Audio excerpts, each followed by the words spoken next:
வணக்கம். எனது பெயர் அந்தோனி பிள்ளை மரியதாஸ். நான் யாழ் மாவட்ட கடத்தொழிலாளர் கூட்டுறவு சங்கங்களின் சமாசத்தின் சம்மேளனத்தின் தலைவர்.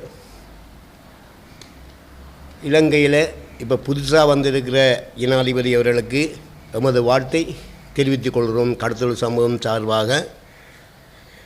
அதைவிட யாழ் மாவட்டத்தில் இப்பொழுது எமது மீனவ குடும்பங்கள் தங்கள் வந்ததை இட்டு பெருமகிழ்ச்சி அடைந்து உள்ள நிலையிலும் தங்களுக்கு முதற்கண்ணம் திருப்பியும் மீண்டுமாக தங்கள் ஜனாதிபதியாக வந்ததை விட்டு எங்களது மக்கள் சார்பாக நான் நன்றியை தெரிவித்துக் கொள்கிறேன்.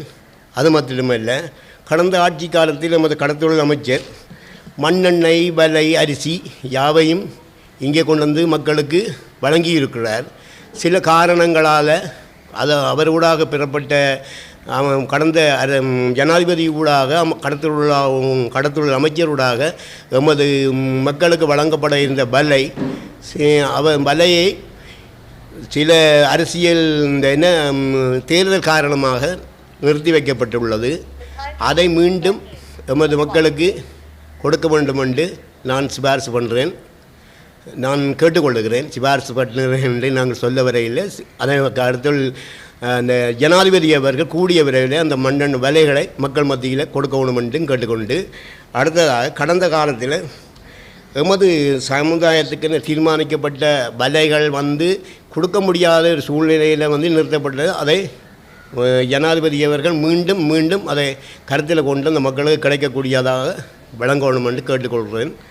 அது மட்டுமல்ல, இப்போ இந்த எல்லை தாண்டி வர்ற மீனவர்கள் பெரிய ஒரு இக்கட்டான சூழ்நிலையை இந்த சமூகத்துக்கு செய்கிறார்கள்.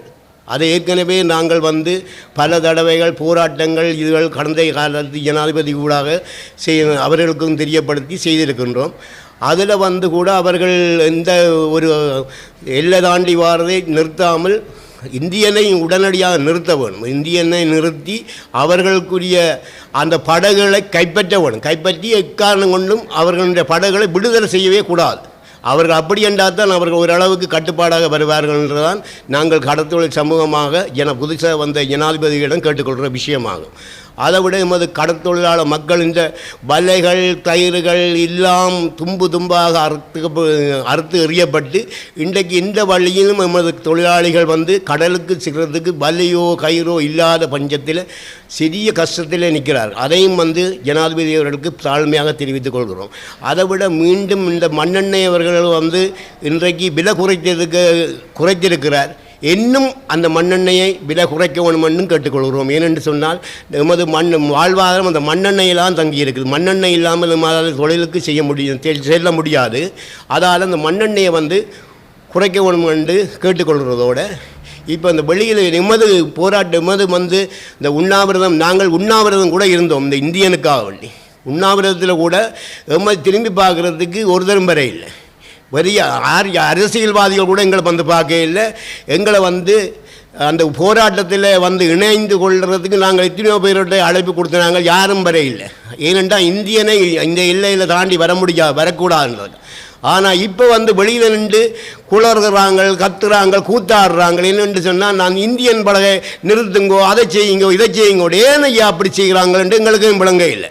எங்களை இந்த மீனவ சமுதாயத்தில் நாங்கள் எங்களை குற்றம் சாட்டுறாங்களே என்று சொன்னால், இவங்க அப்படி செய்கிறாங்க, இப்படி செய்கிறாங்க. நாங்கள் யாருக்கும் அடிமை இல்லை, யாருக்கு பின்னால் போகிறவங்களும் இல்லை. எமது கடற்தொழில் மக்களுக்காக வேண்டி தான் இந்த இடத்துல சேவை செய்கிறோம். சரி, நாங்கள் எப்படியான பதில்களை சொல்லி இப்படியான குழப்பங்களை ஏற்படுத்தி எமது மக்களை திசை திருப்ப பார்க்குறாங்க. நாங்கள் எங்களோட மக்கள் தெளிவாக தான் இருக்கிறாங்க. எங்களோட மீனவ சமுதாயம் தெளிவு நிலையில் இருக்கிறாங்க. அவர்களுக்கு தெரியும், வெளியில் இருந்து ஆர் குளறுறாங்க, ஆர் கத்துறாங்க, ஆர் செய்கிறாங்கன்ற கூட தெரியும். நாங்கள் யாருக்கும் ஒருதற்கும் பயப்பட போகிறதும் இல்லை. எவருக்கும் நாங்கள் நேர நின்று எங்களோட கை சுத்தமாக இருக்கிறது. நாங்கள் யார்கிட்டையும் போய் இதுதான் கேட்டு இதுவரையில் வேண்டாம் இல்லை, இது வேண்ட போகிறதும் கிடையாது. ஆனால் எங்களோட கை சுத்தமாக இருக்கிறபடியாக தான் நாங்கள் இந்த இடத்துல இன்றைக்கும் இருக்கிறோம். சில பேர் வந்தவருக்கு துண்டக்கானையிலும் துணியக்கானையும் மட்டும் ஓடியும் விட்டாங்க.